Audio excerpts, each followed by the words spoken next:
उत्तर प्रदेश सरकार की बात करें तो नई शिक्षक भर्ती प्राथमिक से लेकर के जूनियर टीजीटी पीजीटी की बात करें या फिर जूनियर एडेड में आपका अपर प्राइमरी को लेकर के बात की जाए, किसी भी प्रकार की जो शिक्षक भर्ती है उसको देने के अलावा बाकी सारे काम जो है वो यूपी गवर्नमेंट के द्वारा जो है वहाँ किए जा रहे हैं। और अभी इस समय जो आज हम बात करने वाले हैं ये सरप्लस टीचर्स की लिस्ट है। मतलब इतने टीचर अधिक हैं, मतलब कहीं से भी शिक्षक भर्ती की ज़रूरत ही नहीं है जो ये लिस्ट जारी की गई है।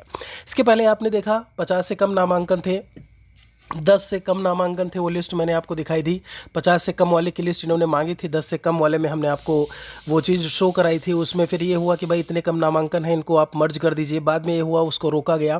फिर से ये कहा गया कि नहीं, आप इस पर विचार करिए कि ये जो संख्या है वो कम क्यों हुई है, ऐसे में नामांकन बच्चों का कम क्यों हुआ है। और अभी यहाँ पर जो आज की खबर में देखने को मिल रहा है ये है आपका सरप्लस टीचर्स की सूची।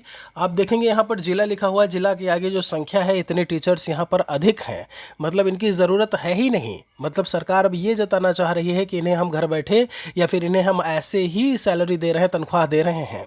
आप यहाँ पर देखेंगे पूरी लिस्ट सारे आपके जितने भी जब हम जिलों की बात करते हैं तो जिलों के आगे आपका डिटेल लिखा हुआ है। और लास्ट में आप देखेंगे, सबसे लास्ट में तो जो संख्या है वो 31,537 ग्रांड टोटल में आप देखेंगे 31,537 टीचर्स जो है वह सरप्लस हैं। बात आती है कि ऐसे में जो आप रिक्त पदों की संख्या बताते हैं फिर वो क्या है।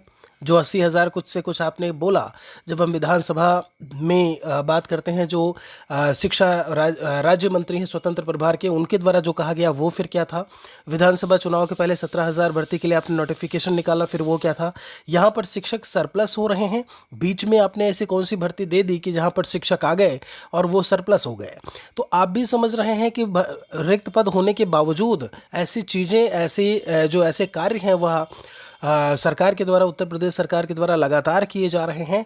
बस जो किया नहीं जा रहा है वह है नई प्राथमिक शिक्षक भर्ती से संबंधित काम, वह है आपका नया शिक्षा सेवा चयन आयोग से संबंधित काम कि वह आयोग सही से आ सके, वह काम कर सके। 2022 या उससे पहले टीजीटी पीजीटी के लिए जो फॉर्म भरे गए उनको ये कंप्लीट करवा सकें। ये सारे काम इनसे अभी नहीं हो पा रहे हैं, ये काम नहीं हो रहे हैं। उसके अलावा सारे काम इनके द्वारा किए जा रहे हैं।